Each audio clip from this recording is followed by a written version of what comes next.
Tired of jumping through hoops to buy Bitcoin?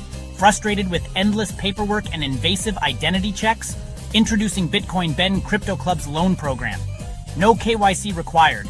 Say goodbye to the hassle and hello to freedom. Borrow up to $250,000 at as little as 7% interest. Join our community and take control of your financial future. Bitcoin Ben Crypto Club, where privacy meets opportunity. Connect with like-minded individuals and grow together. Visit us today and unlock your $250,000 Bitcoin loan. Your journey to financial freedom starts here. And we are live. Good morning, everybody. Welcome to the show.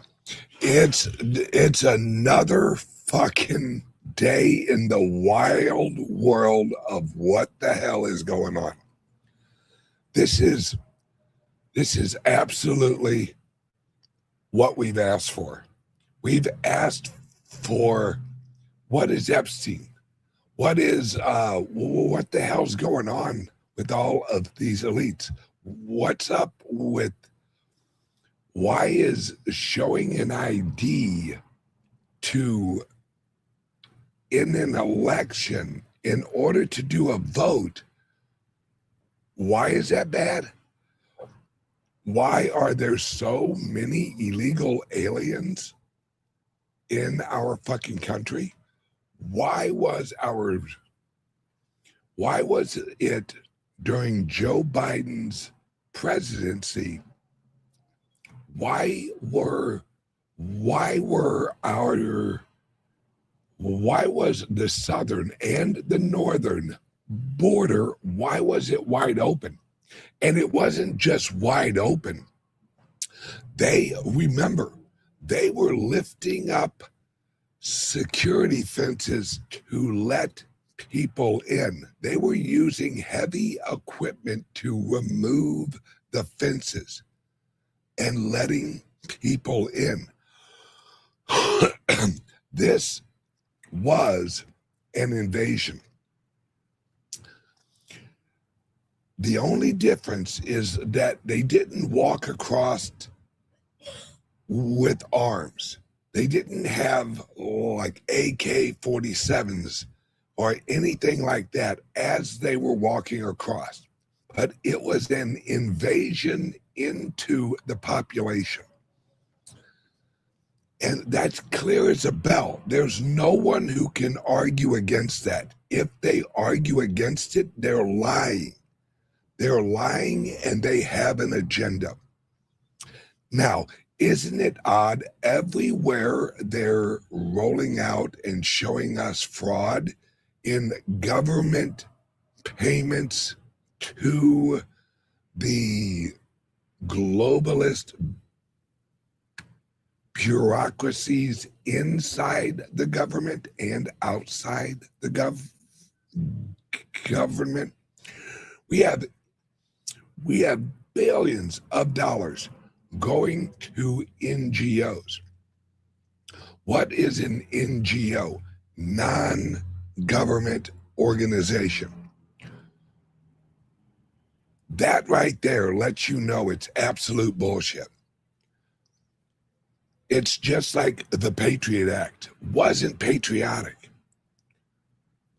An NGO, if you name a group of organizations, non-government organizations, odds are it's a government organization, just not the government that you think.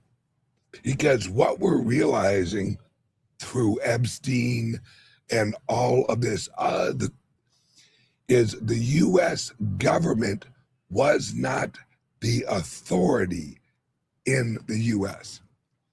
It was the bureaucracy of the global order. The bureaucracy of the global system, the New World Order, is what ran the U.S. government. This is a combination of everything. Everyone's like, oh, Epstein has information on everybody. He's just one piece. He's just one piece of an overall control network. That's why there are 3 million. Who has this many fucking emails? Who in the hell has this many emails with this many people about these kind of topics? It's someone who is running a network. It's someone who is accumulating human assets and manipulating them however he can. It isn't just, hey, do you like having sex with children? Have I got a kid for you? It isn't just that. It's, you need an investment for your endowment. Oh, let me help you with that. It's blackmail and bribery. And Epstein wasn't at the heart of it. He's just the money guy. He's the salesman for the organization. And that's what's really frightening, is we're all like Epstein this, Epstein that. Who ran Epstein? Who was the producer? Who was the organizing entity that Epstein worked for? It was the global elites. It was the Rockefellers. It was Israel. It was certain areas of the U.S., certain governments in the U.S., certain government agencies in the U.S., CIA, I'm talking to you. But who runs CIA? CIA was managed through Washington, D.C., but where did they get their organizing ideas? Out of Europe and the Middle East. Israel. It shouldn't. And what's crazy is this is not new. This is not, damn, everything used to be so good. Now it's so bad.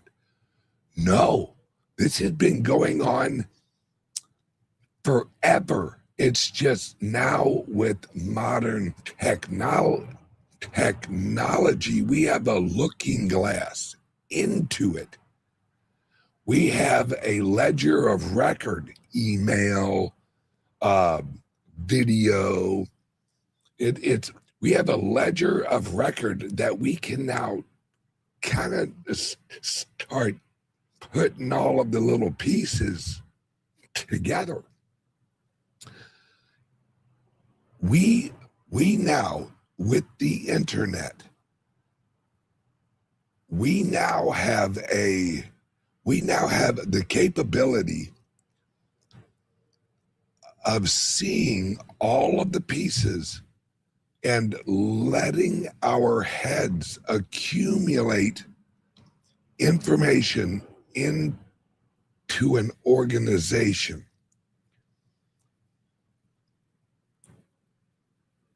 This is something humans have never had. This shit was going on in the early church days. This shit power has just shifted from churches to kings, to emperors, to czars. Then they roll out the democracy. And this is going to sound fucking horrible, but it's true. The type of democracy we have is just a less centralized method of control, because you can have a completely decentralized system that is shit. That is, and George Washington, Benjamin Franklin, the majority of the founders of the U.S., they had the right idea as the individual, but that only lasted until about 1860. And then it was co-opted. And then it was replaced with, okay, let's set up a new system. The new system will organize industry into the wealth accumulation of the ones we want to win. This was the Rockefellers. This was the Carnegies. This was the extremely wealthy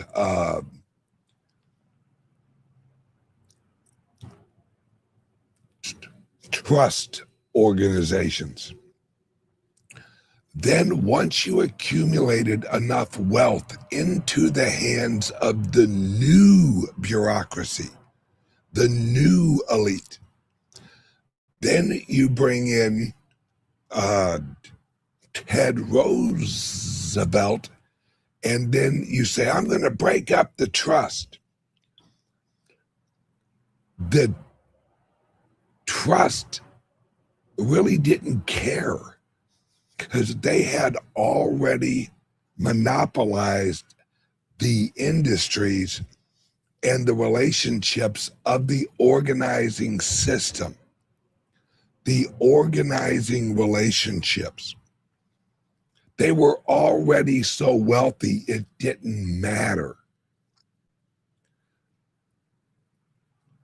And that led into the 1880s, the 1890s, around like 1900. And that's when France and Napoleon era was really kind of in the heat. And that set Europe into a infiltrate American economics and the banking system. That's where we get the Fabian Society sending over a lot of their elites as university professors. That's where we fucking get Keynesian economics, was the London School of Economics, which is where the Fabian socialists originate.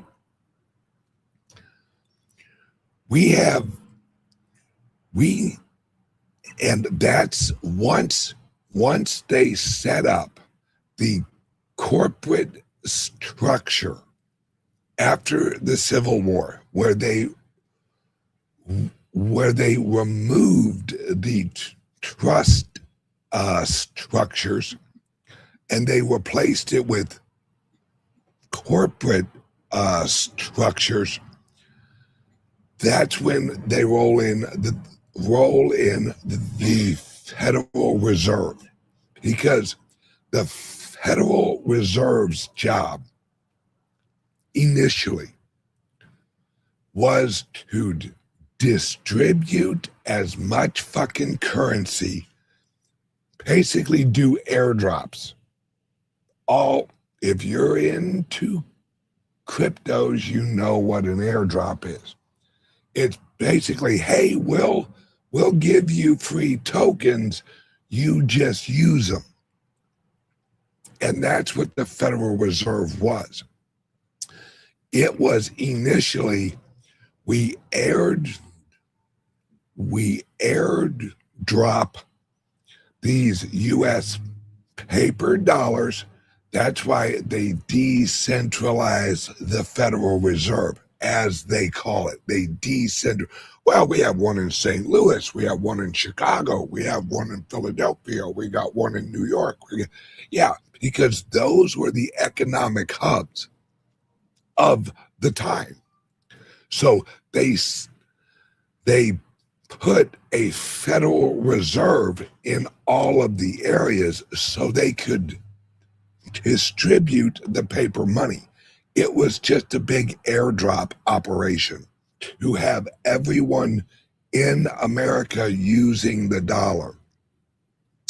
And then the 1930s, the 1940s, because what the Great Depression was, that was the reset. That was the American reset. It was, okay, we're getting rid of the old link with the old world currencies, gold, 1932 and 1933. So that was the reset.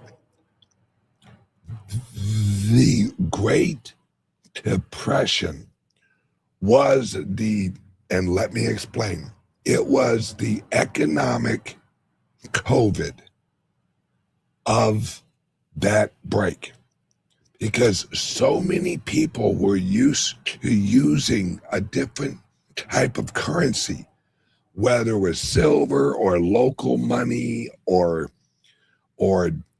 trade kind of locally, that they needed to wipe out the economy so they could rebuild it. That's exactly what fucking COVID was, is it broke our labor habits and it rearranged them into this new digital world where everyone's a nomad. You don't have to live in Missouri to work. You can move to Florida and work remotely. That was the manufacturing and labor habit breaking mechanism. And let's kind of sprinkle in a little population control, get rid of the weak and overweight, those that this will wipe out. It's multifaceted in each of these events. And we look at them as an event and we don't recognize the plan, because every event led to a more globalizing event. So World War I, League of Nations, well, that didn't really go through very well. Damn it, gonna have to have a World War II. So they set up World War II. And then they needed to rearrange the rest of the world, as they call them, the emerging markets. That's just another word for people that don't really produce anything, and they're kind of on the old system because they're isolated. They live out in the desert, or they're in Mexico or South America. Those were the emerging markets. All that meant is, okay, let's plug these guys in. And what they used was capitalism versus communism. They created communism. The people that led the wars are the ones who created the communistic system. And so they produced the two sides. That's what JFK realized with the fucking Bay of Pigs and others. That's why he said, fuck this, I'm breaking up the CIA into a million pieces. Because he realized the CIA was the army of intelligence that was going around the world and setting up all of these little Vietnam and Viet Cong and all these other communistic structures that we would then go to war with. We were creating the enemy for the purpose of the war. That's what Vietnam was. That's what fucking Korea was. That's what Iran, Iraq, Afghanistan. Guys, a lot of these nations, they were tribal. I mean, it's... And the only reason that they didn't really go into like lower Africa, middle Africa, was because that was the source for basically natural materials. That's where we were organizing situations for, we'll just take all their shit. This whole system, and I'm not saying there's good guys and there's bad guys. They're on both sides, guys. Republicans are just, a lot of them are just progressives. That's the ideology that links the Republicans or rhinos and the Democrats together. Because we have a far right, we have a far left. The ones in the middle are the progressives. They're the uniparty. They're the ones who are arguing over our labor. They are the ones arguing over our natural resources. They are the ones who have created the system. And now that the system's falling apart, because it is falling apart, don't let anybody fucking tell you different. This is falling apart. The key is do we create the system that we want while the old system is collapsing? The key is looking for something that's truly decentralized. That's why you're all watching my show right now, is fucking Bitcoin.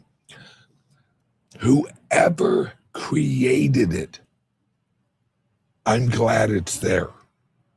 It's just like the sun. Do I know exactly who fucking created the sun? Some type of God, right? Some type of God. Whether it's consciousness or whatever, but whoever did or whatever did, I'm glad. I am glad.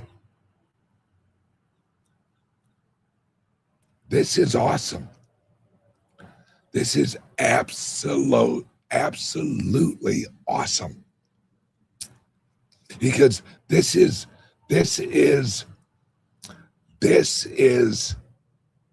what we all need. We need a new system. And yes, the old system is absolutely fucking collapsing. And that's okay.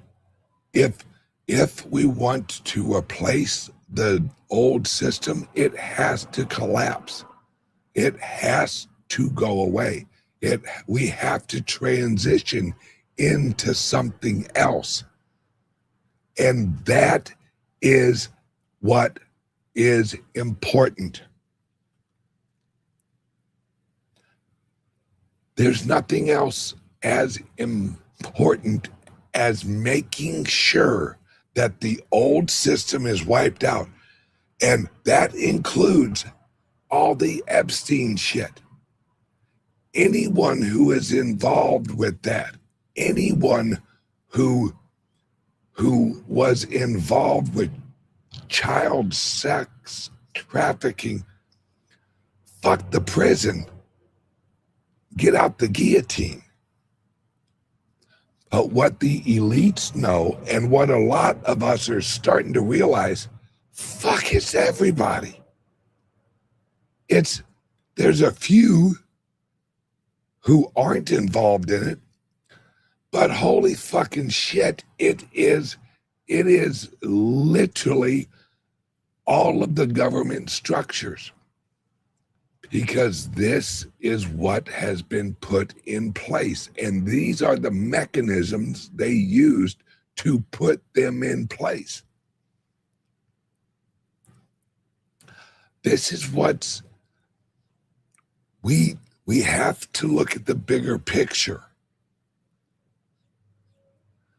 If you're looking day to day to day to day, absolutely, it looks like fucking all hell's breaking loose, because it is. But we have to laser focus on making sure that we, the people, are creating our own system. And look at us as the digital Amish, except using a completely not technologically. See, the Amish chose not to move in the direction that the rest of the world was going, because they knew it was full of shit. They knew that, nope, this is a human creation, and human creations at governmental-led social structures are bad. Look at the history of the Amish. These are the origins of the Puritans, or these are the remnants of the Puritans, of the fucking Pilgrims. We have absolutely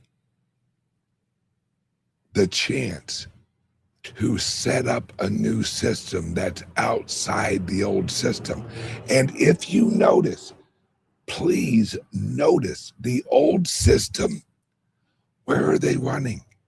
They're running to the digital representation of what they knew in the past, which is gold.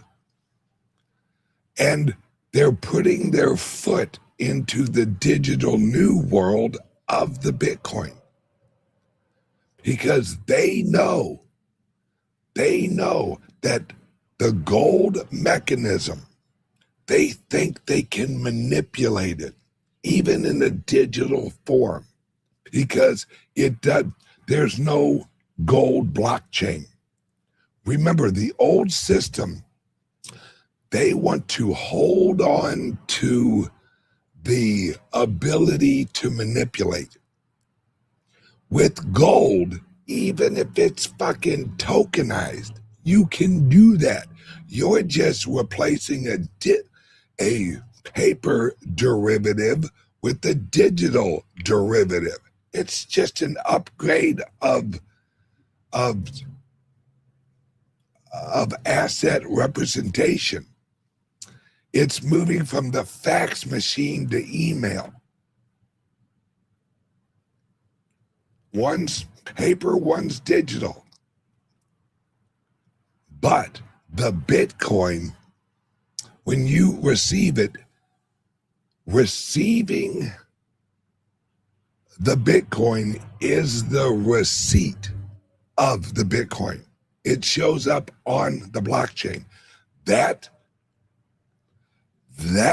transaction shows you it is held, it is verified, and it's verified every 10 minutes.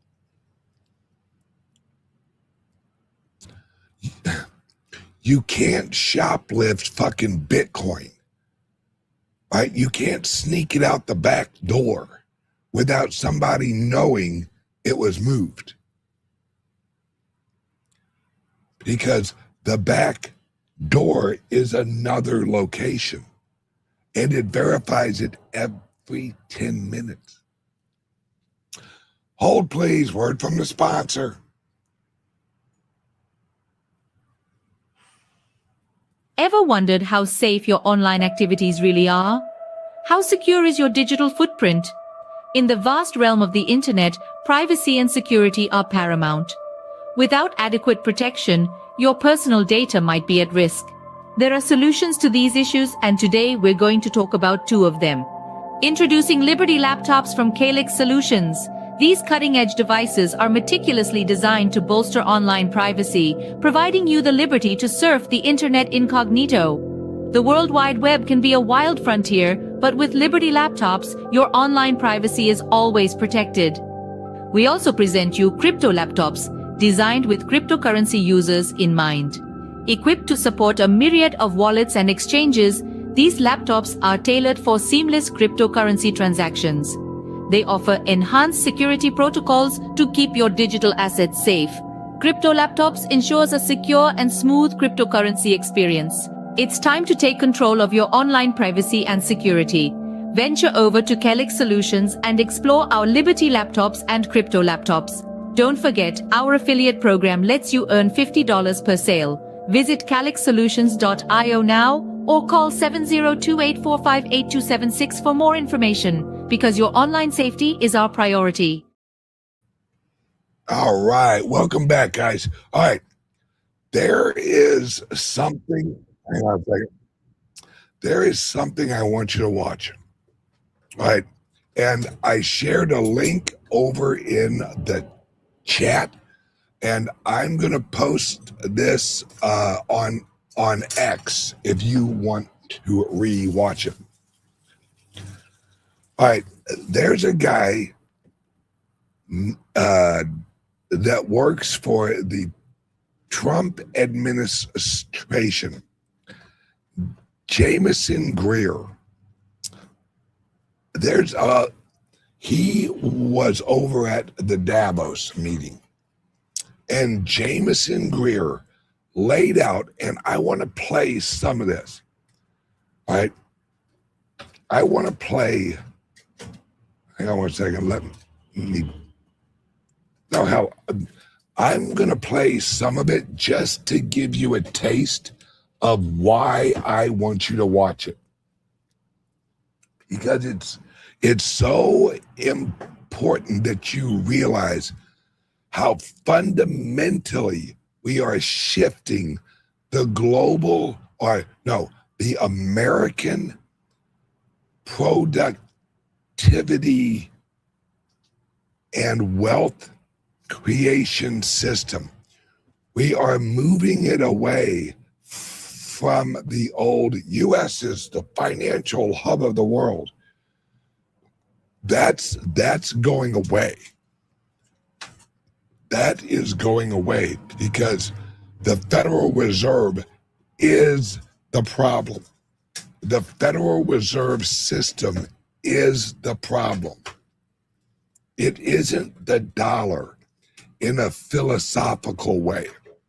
There's nothing wrong with having a U.S. dollar representation. It just has to be decentralized in a true decentralized manner. We used to actually call it wildcat banking or open banking or free banking.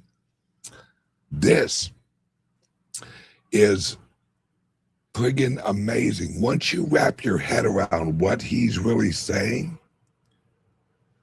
you'll get it. Hang on one second. Let me go. Oh, hang on. Oh, hang on. Let me pause that. Share screen.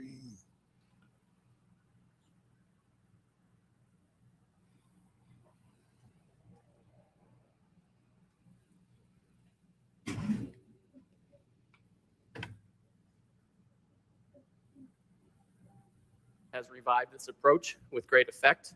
I'll also describe for centuries, and as you'll see as I go through today's speech, the default position for most of US history has been a pragmatic one involving a mix of tariffs, state involvement, and trade agreements that optimize trade for the United States.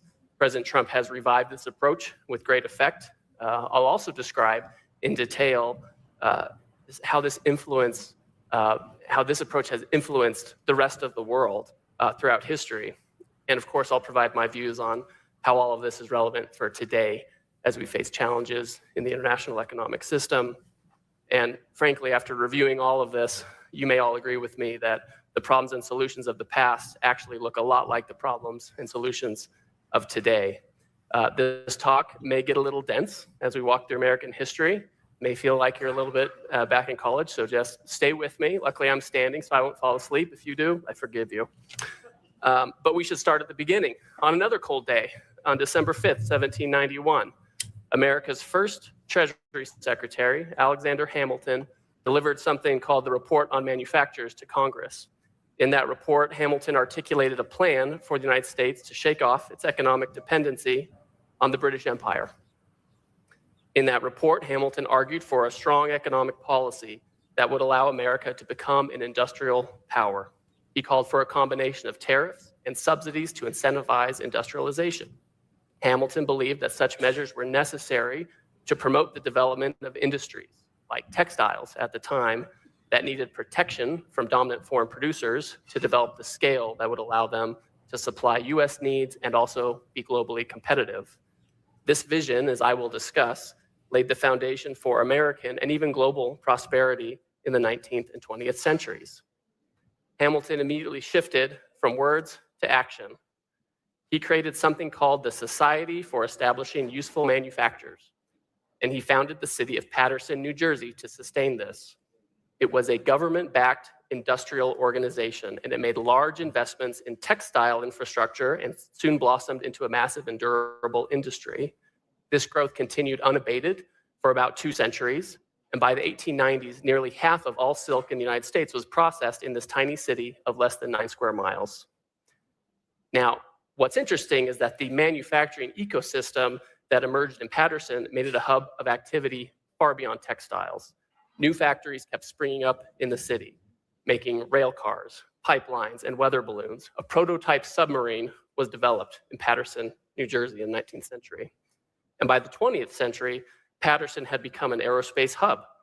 The Curtiss-Wright Corporation turned out engines that powered aviation pioneers like Amelia Earhart, as well as the iconic B-17s and B-25s that helped achieve victory in World War II.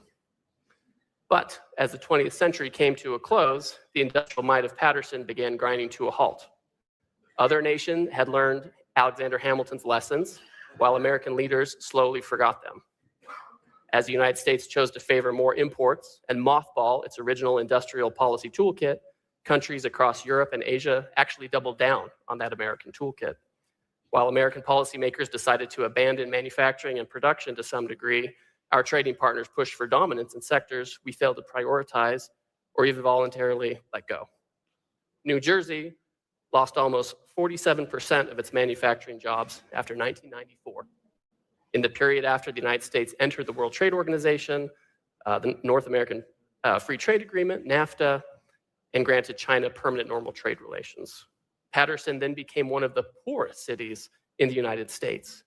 So the project that Hamilton began and that lasted about 200 years was undone by a US experiment in so-called free trade, one that tied America's hands behind its back while failing to address the practices of countries that had weaponized our own methods against us. So Paterson is a good example of what has gone right and what has gone wrong with American trade policy. So I want to walk you through more of our history so you can understand how America became an industrial power in the first place, how we lost our way, and our path back to a pragmatic trade policy. As I mentioned, Alexander Hamilton called for using tariffs and subsidies to develop America into an independent manufacturing power. Hamilton tragically died before his 50th birthday. There's like a musical you can watch if you want more information about that. But despite that, others continued to pursue his vision. There was a Kentucky senator named Henry Clay, and he took up Hamilton's cause. The economic dependency on the British Empire that concerned Alexander Hamilton continued to loom over the United States. Following the War of 1812, Clay convinced Congress that we needed to take bold action in order to reverse this dependency and allow the United States to develop into an industrial power in its own right. Over decades in Congress, he crafted consensus around what he called the American system. This program combined high tariffs and state support for industry with a belief in the power of a large internal free market. In other words, the US Constitution was our most important free trade agreement, and countries outside the Constitution were not entitled to those benefits of freedom of commerce. Trade between the states would be free and seamless, but access from other countries was carefully limited to encourage the development of a robust American industrial commons. Government helped build canals and railroads and promoted competition within the country. The formula worked. Towns like Paterson, New Jersey thrived. By the time of the Civil War, the American system had built up the beginnings of the American industrial machine. American per capita industrial output increased 525% from 1750 to 1860, eclipsing all other major countries other than the UK. However, American ingenuity and productivity was held back by Southern slavery, which kept the country tied to an exploitative and backwards planter class that pushed ceaselessly for free trade. Southern millionaires wanted to sell the cotton that their slaves grew to the British and buy cheap foreign manufactured goods in return, and had no interest in supporting American industry or any idea of a broader American project. The South at that time apparently preferred a colonial model for its own economy, with the South playing the part of commodity producing economy. So it should come as no surprise that President Abraham Lincoln was a strong proponent of tariffs. Or in President Lincoln's own words, "My politics are short and sweet, like the old woman's dance. I'm in favor of a national bank, I'm in favor of the internal improvement system, and a high protective tariff." President Lincoln famously was among the first Republicans, and he set a policy for Republicans early on. President Lincoln had an influential advisor named Henry Carey. Has anyone heard of this guy? Seriously, who's heard of him? One, okay, one person, two? Okay, two people, that's good. That's actually pretty good. When I saw Henry Carey, I thought of Harry Carey. He's like this announcer for the Cubs from years ago, but okay, there's like 4 people who got that. But Henry Carey, he did more than anyone, arguably even Hamilton, I think, in laying out the rationale for America's development agenda, as I'll discuss later, his global impact, and he inspired much of the world to copy it. He had 2 core arguments, and they're worth considering today. First, Carey argued that tariffs were essential to create what he called a harmony of interests. In his view, growth in the domestic market should create more and better jobs for regular people, who then spend their newfound money on domestically produced goods, which then further grows the economy in a positive cycle. Carey argued that the resulting diversified economy would be more resilient and would actually grow faster by creating network effects across sectors and better tapping the diverse talents of entrepreneurs and workers. It was not a policy to curtail consumption, but was designed to promote consumption of domestic goods produced by Americans. And second, Carey believed in the dignity of labor, and he was a passionate opponent of poverty and exploitation, and of course, slavery. His work for the Union helped dismantle slavery, but Carey realized that American abolition was not enough. He argued that the United States needed tariffs to counteract the effects of abusive labor and other practices around the world. He attacked the colonialism of European empires like Britain, France, and Spain. He explained that the United States needed to protect its workers from having to compete against abusive regimes that did not value the dignity of the people that they ruled. And he argued that we had to have this to avoid a race to the bottom, echoing many themes we hear today. Of course, the Union won the Civil War, and they took Carey's advice. America raised its tariffs on the world, and economic development surged even faster. And by 1913, US per capita Am I on the right one? Yeah, there we go. US per capita industrial output was the greatest in the world, 10% greater than that of the UK, and 600% larger than it was in 1860. According to one study, American industrial production soared by over 1,000% between 1860 and 1910. However, this growth did come with a negative side effect. Industrial magnates worked to capture the gains for themselves at the expense of the nation and formed cartels and monopolies to better exploit both workers and consumers. Enter President Teddy Roosevelt, who was in office in the first decade of the 20th century, and he realized that American development could not continue to be successful without a return to robust competition. For tariffs and protection to drive investment, firms in the domestic market must feel competitive to pressure to invest and not just to raise prices and capture rents. So President Roosevelt, he did something about it and went to war with the trusts. In the process, he created the foundation for the antitrust law that regulates our markets today. And at the same time, Roosevelt doubled down on protection and American industrial development. In another interesting quote from a Republican president on trade, Roosevelt once wrote that in this country, pernicious indulgence in the doctrine of free trade seems inevitably to produce fatty degeneration of the moral fiber. So he didn't mince words. As the Great Depression set in a couple decades later, Congress famously, or perhaps infamously, raised tariffs through the Smoot-Hawley bill. Although that law is the bane of many high school economics teachers. And again, I'm making these American media references. If you've ever seen Ferris Bueller's Day Off, there's a very famous scene where they're talking about the Smoot-Hawley bill. But even so, most economists, including Barry Eichengreen and Paul Krugman, they've made the point that the tariffs, they did little to worsen the crisis. They could have had a slight expansionary effect. They didn't have an inflationary effect. All of that makes sense, as America had been maintaining high tariffs for a long time, for much of the previous century. Smoot-Hawley ended up raising the average tariff rate from 40 to 46%. Obviously, tariffs aren't a magic wand. They didn't reverse the Great Depression, but they didn't plunge it into something worse. I would also say at that time, the United States was a surplus nation. I think tariffs work better for a deficit nation. But in any event, this is why Franklin Delano Roosevelt, FDR, he did not fundamentally change that tariff landscape when he implemented his New Deal program, even though he changed all kinds of other pillars of American society.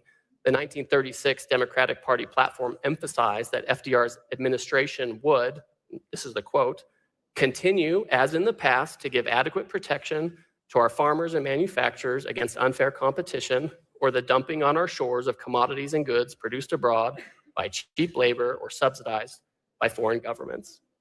FDR also decided to pursue limited reciprocal trade deals. That might sound familiar to some of you, especially if anyone here has negotiated with me on our reciprocal trade deals we're doing these days. But under these New Deal era reciprocal trade agreements, the United States lowered tariffs for countries that removed what the Secretary of State Cordell Hull called discriminations and obstructions. But the United States continued to put restrictions on unfairly traded imports that threatened our workers and producers. This made good sense, especially from America's position of post-war industrial dominance and given the desire to rebuild the world's economies after the war. And then, through the middle of the 20th century, American presidents were not shy to take bold trade action when necessary. Lyndon Johnson imposed 25% tariffs on pickup trucks that we still have to this day. This was the result of a trade dispute with Europe about American chicken exports, a dispute that also remains with us to this day, 60 years later. President Nixon, he put a 10% global tariff on the world in 1971 in response to an emerging, but small by contemporary standards, trade deficit. And through it all, America pursued the industrial strategy that Hamilton had laid out more than 200 years ago. We protected our industry from foreign competition where that was necessary to unlock growth or to counteract unfair production conditions abroad. The American project was pragmatic, it was multifaceted, it combined the power of market competition with appropriate government policy action to encourage economic development. We leveraged the same playbook when we faced the challenge of a large trade deficit back in the 1980s due to non-market policies in a resurgent Japan. Through quotas on autos, tariffs on steel, currency adjustment, and innovative industrial policy programs like Semitech to promote semiconductor research, We reversed course and powered into the 1990s with an unrivaled industrial base and innovation engine. But at the end of the Cold War, as many reveled in what they thought was the end of history, American policymakers largely jettisoned our historic and pragmatic approach to trade. Or perhaps they grew complacent on the assumption of endless prosperity. We pursued hyperglobalization regardless of the consequences, and we bound our hands with NAFTA and the World Trade Organization in ways that made it impossible for the United States to effectively respond to foreign practices and defend our industrial production. Now, other countries, on the other hand, they never forgot the American playbook. They had shaped their economic systems to learn from the United States and were not foolish enough to stop when the US decided to pursue globalization as an end in itself. The American system had become, in some ways, a global economic system, shaping the structures of economies far beyond our borders. For example, in the middle of the 19th century, a German economist named Friedrich List, he read Hamilton's work. He was inspired by it. He developed a comprehensive and influential theory of economic development that spread the American system around the world. List emphasized the importance of strategic trade measures to cultivate what he called the aggregate productive powers of a country over time. It's a very realistic approach to national economics. Like Alexander Hamilton and Henry Clay, List emphasized the need for tariffs to counteract the advantages enjoyed by powerful foreign firms, such as subsidies and entrenched economies of scale. And he also echoed the American call for robust domestic competition to promote productive investment. List's propagation of the American system had a potent effect on industrial development worldwide. Influenced by these ideas, Otto von Bismarck raised German tariffs in 1879, shortly after he unified Germany into one powerful country. The Germans who promoted this shift were explicitly influenced by Henry Carey and the American system. When he was speaking with industrialist Wilhelm von Kardorff, a prominent German advocate of Henry Carey's arguments, Bismarck, he actually apologized for his earlier support for free trade. Bismarck told Kardorff that, "Now I am a complete convert and want to make good my earlier errors." For better or for worse, Bismarck's experiment worked and set the model for Germany's rapid economic development. The American project also influenced trade and policy and economic policy in Japan. American ideas aligned well with the approach to economic development promoted by Meiji statements such as Okubo Toshimichi and intellectuals such as Fukuzawa Yukichi. The pioneering late 19th century finance minister, Matsukata Masayoshi, often invoked List and Hamilton when he successfully pushed for higher tariffs, strong central bank, government support for industry. And the result was unprecedentedly fast state-backed industrialization in Japan, and it became one of the world's great manufacturing nations. So all of the economies of the world learned from the American example. Canada, their 1879 national policy significantly raised tariffs to promote Canadian industrial development. Much later, to address Canada's trade deficit, the 1965 US-Canada Auto Pact required US automakers to produce more cars in Canada. They didn't used to make cars there. In Australia, leaders in the state of Victoria cited Henry Carey and other American thinkers in promoting a series of tariff increases from the 1860s to 1890s. No coincidence that Victoria remains Australia's premier manufacturing state to this day. Sun Yat-sen, the Chinese nationalist, he emphasized developmentalist ideas such as trade protection, subsidies, state-backed financing that later inspired Deng Xiaoping and helped create the Chinese industrial juggernaut. And in Taiwan, science city clusters supported by the government provide the research, development, and manufacturing ecosystems for the world's greatest semiconductor manufacturing zone. So, wherever we dig into stories of successful economic development, we see Hamilton and his successors at work. That much is clear. So the question is, what got lost in the post-war global order? At the end of World War II, most countries, when you look at the history, assumed that Hamiltonian economic policy was the default among nations, and they planned around it. The negotiators at Bretton Woods and other economic conferences wrote new rules based on this and baked tariffs and trade measures into the post-war international economic order. That makes sense because all major nations had used tariffs and industrial policy to support their economic development. It was the world they lived in.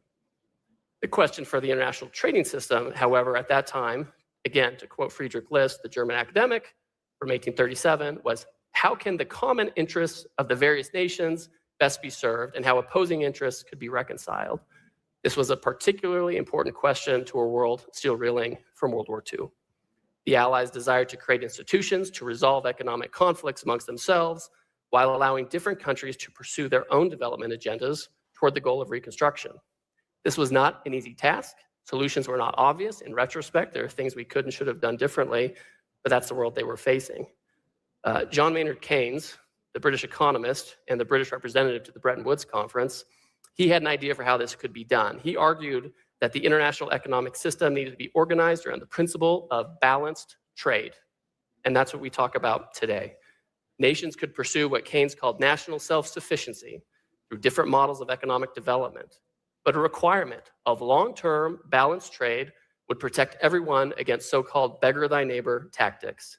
Keynes and his contemporaries like Joan Robinson argued that in most circumstances, a country's persistent global trade surplus is very strong evidence that it is pursuing economic growth at the expense of its trade partners. In other words, a country that is structurally exporting more than it is importing likely is harming the rest of the world just to fuel its own growth. It's not producing to meet its needs or to trade for import. It's trying to have a shortcut to growth at everyone else's expense. To put it even more clearly, a country should export in order to import. And if that's not happening, then it's a clear sign that something is wrong. Many of Keynes' most creative ideas for how to deal with this problem were left on the cutting room floor at Bretton Woods. He wanted a global currency, things like that. The system that emerged did not have a completely structural mechanism to discourage imbalances. And to be honest, the United States had a big trade surplus at the time, so maybe that's something to do with it. That being said, we are where we are today. But Keynes' arguments, they weren't completely lost. At the time, we drafted the General Agreement on Tariffs and Trade, the GATT, in 1947. It actually included several rules that reflected Keynes' ideas, the ideas of balance, the use of tariffs, etc.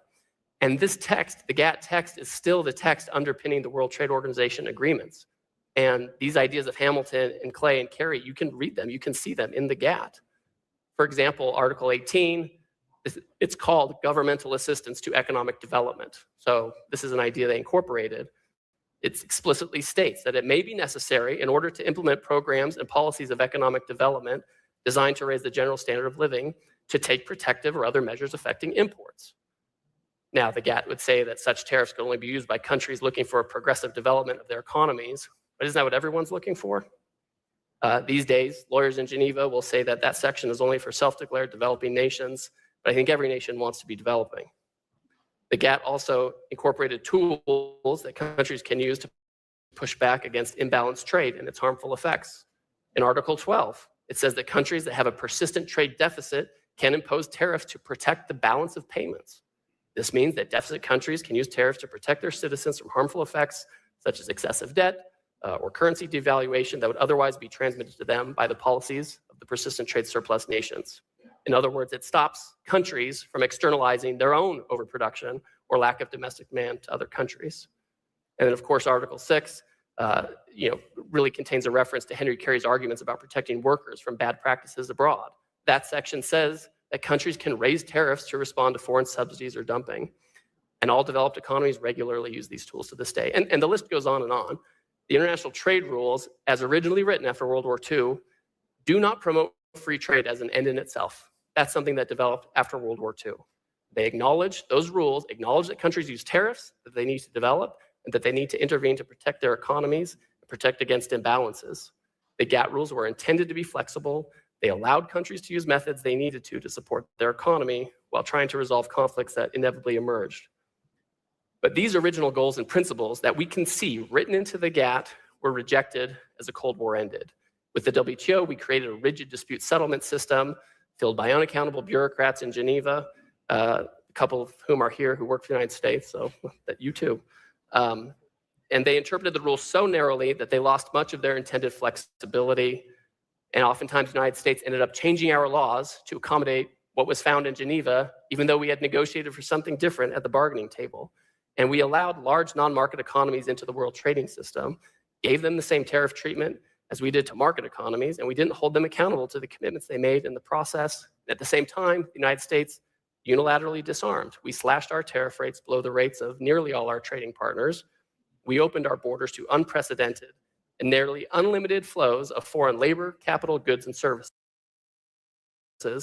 And meanwhile, other countries continued to use the tools that America had innovated, but they used them against us. And they were often hidden behind non-tariff barriers like unfair standards or regulatory restrictions based on what I think are fake concerns. Non-market economies use the full force of their state budget and regulatory apparatus to build massive export capacity, disconnected from the market realities of profit, capital allocation, and consumer demand. And the United States let them do it, and others did too. But that era is over. The United States is now moving forward to fix historic problems with historic solutions.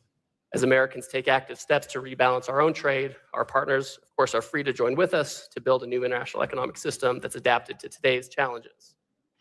So this time around, we think that the goal of the international system should be to prioritize and protect national interests while also ensuring balance and fairness. We continue to benefit from a lot of rules across many areas, whether it's IP or services. We want to make sure that business has certainty, et cetera. But we can't allow our national interests to be boxed in by outdated frameworks that no longer serve their purpose, if they ever did. So we have to make sure that the new system builds in the flexibilities we need to address economic vulnerabilities, to prevent exposure to economic coercion, and to unlock productivity gains in our domestic markets. Most importantly, such a system must address structural imbalances head-on and make long-term balance a cornerstone of international economic policy. I think it's important for all of us, not just the United States. For us, right, we're the world's consumer of last resort, so we have to have a longer-term reset to higher average tariff rates, which we've already done. For other countries, it will require opening long-closed markets, shifting to greater domestic consumption, and reigning over capacity. And we're seeing some of that going forward, too. We're well along this path as President Trump has increased these tariff rates and made deals to open foreign markets. This approach, combined with sensible energy, tax, and regulatory policy, has resulted in increased GDP. It's reversed the trend in our trade deficit. It's boosted our wages, particularly for blue-collar workers. We're disrupting the status quo, not for its own sake, but because we need to fix this problem. We're taking action to protect American interests. The new system is emerging. It's in the interest of the American workers, producers, farmers, and ranchers. My guess is that people in Europe, the United Kingdom, and Mexico, and other economies are also vulnerable to non-market practices and overcapacity. More and more workers in those countries are seeing their own livelihoods disappear underneath them due to floods of cheap imports from abroad. So a balanced international economic order is in their interest as well. And if their politicians do not yet understand that they face the same pressures as America, their voters will probably let them know quite soon. I'm going to end up here. I think there are some questions. I hope I didn't use up all the time. But thank you for your attention, and hopefully now you can wake up. You can ask me the hard-hitting questions. Thanks.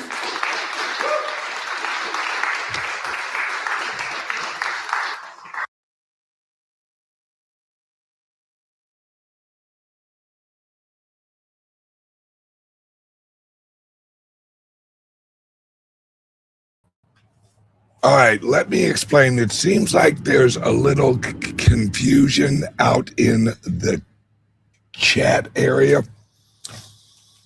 What this guy was explaining, and this might just be me because I'm a huge history buff on like America and a lot of people involved. All right, what he was explaining was the system we are returning to. And I've said this over and over again. Everyone's like, oh, Trump is going to take us to like 1970 when we had a gold standard and all. No, Trump is actually going to take our economic monetary system to about 1840, 1830, kind of end. It will resemble Andrew Jackson's structure, which includes Hamilton and also includes the vision of America that was rolled out in the Monroe Doctrine. That's why this is all kind of coming together again. This is where, and this is why the elites are so freaked out. Because remember, we used to have Greenland. Greenland was lost after World War I and basically World War II. We gave it away stupidly in an agreement. And Trump recognized, nope, not anymore. Fuck this.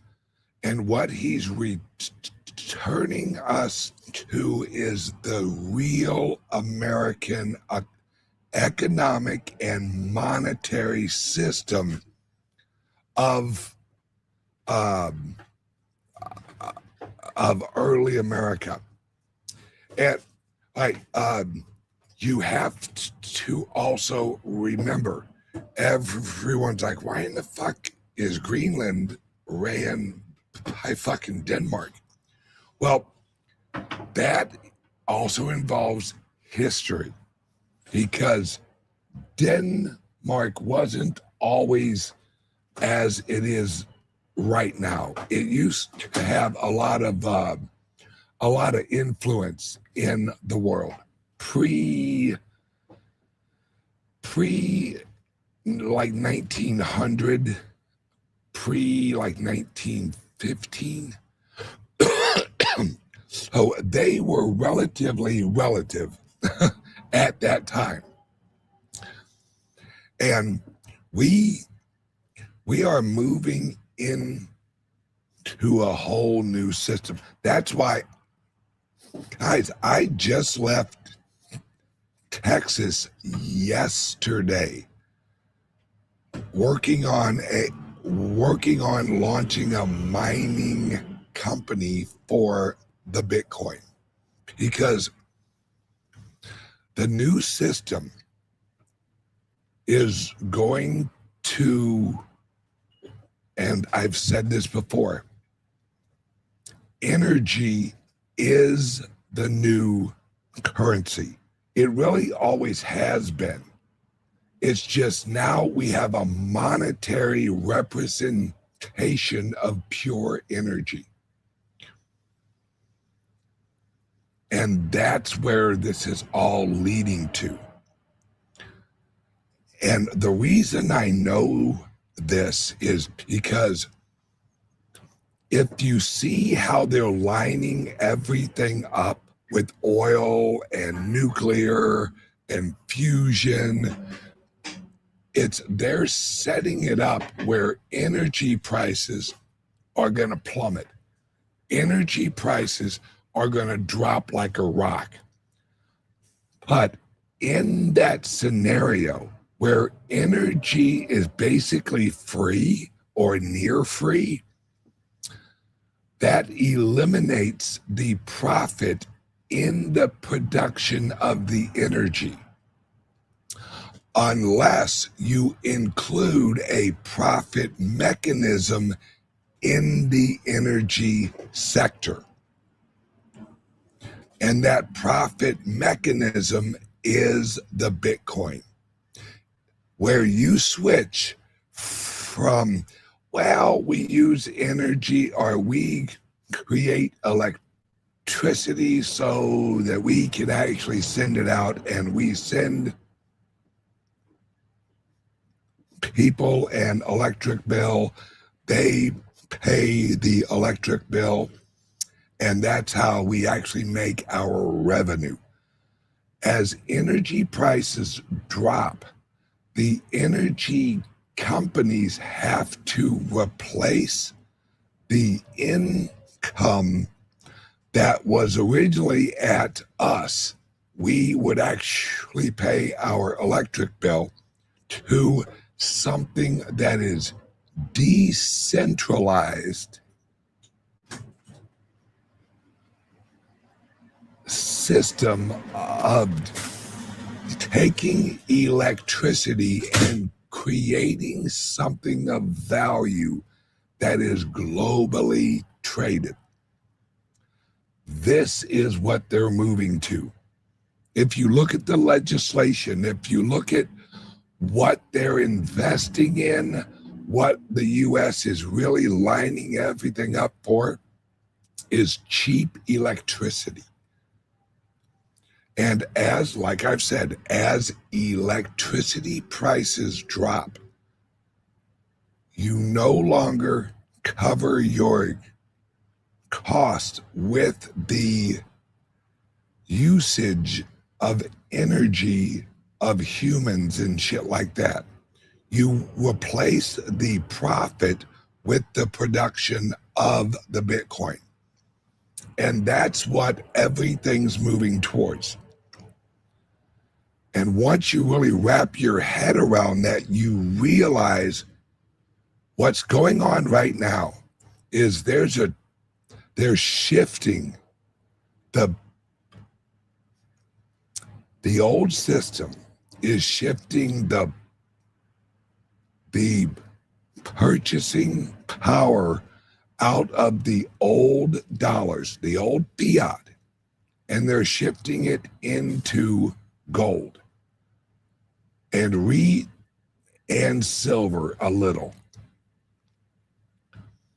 But that system will last a little while, but then it will go into the Bitcoin, because that will be the global unit of trade, because it is decentralized. Where if Russia wants to ship China a bunch of cash, they'll do it using Bitcoin. If America wants to pay for whatever, they'll use the Bitcoin. So there's a ledger of record outside of the American system, because no one's going to trust Tether. No one is going to trust the U.S. representation of currency that is centralized. I hate to say it, but Tether is centralized, so they can freeze the payments. What they're creating is they're replacing the SWIFT system with Tether and other decentralized, well, I can't really say decentralized. They're going to use Circle. They're going to use they'll use Walmart coin. They'll use a bunch of different US dollar pegged currencies where it helps locally, but it isn't accepted globally, because governments and central banks are losing their credibility. Well, Walmart has no more credibility than fucking China. Right? China isn't going to accept Walmart coin. China, the government, isn't going to accept Tether, because it's just another SWIFT system that America basically fucking controls. But what will they use? They'll use the Bitcoin, because if China wants to send out some Bitcoin, no one's going to block them. No one can block them. And with the gold, you have to trust that they have the gold. Well, that's the same problem we had prior. This is all just one rollover, just like we've had over and over again. Because remember, right after World War II, all of Europe sent us a lot of gold. And we held their gold and we said, we'll give you dollars. That was just what they're doing now. Tether is just another SWIFT system. And they recognize that. That's why China recently announced, we're going to work on a dollar or a Chinese globally accepted currency. Because China fucked up. China had the opportunity to really take over the production of the Bitcoin. Well, they shit the bed because they're communists. They didn't like that it was decentralized and other places could mine it.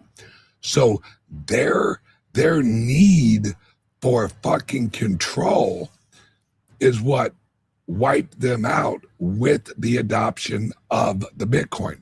America's like, fuck that. We'll take that shit. That's why we have America Bitcoin and all of the miners. That's why I'm in fucking Texas lining up a mining company. Because America, this is where it's all going, guys. It's where it's all going. And these ups and downs and this and that, that's just the waves moving to the new world. That's the waves that are pushing the life boat around as we move to this new world, this new AI, robotics, digital money, agents, all that. We are going there no matter what. It's just, will we lead in it? Will America lead? And more importantly to me is, will the people have ownership in it? Because when this all happens, I want as many normal, regular people owning as much fucking Bitcoin, owning mining, owning fucking the new system of the banks and the capital companies and all that is based in the Bitcoin. So we all own it as the system grows. Because the Bitcoin is the new currency of the world. It's just the old systems trying to avoid it. All right, everyone, have a great, wonderful day. I'm on my way to Florida because we have an event in West Palm Beach this Thursday. So everyone, have a great day. I love you guys, and I will see you guys tomorrow with Patrick. Love you guys. Bye-bye. Tired of jumping through hoops to buy Bitcoin? Frustrated with endless paperwork and invasive identity checks? Introducing Bitcoin Ben Crypto Club's loan program. No KYC required. Say goodbye to the hassle and hello to freedom. Borrow up to $250,000 at as little as 7% interest. Join our community and take control of your financial future. Bitcoin Ben Crypto Club, where privacy meets opportunity. Connect with like-minded individuals and grow together. Visit us today and unlock your $250,000 Bitcoin loan. Your journey to financial freedom starts here.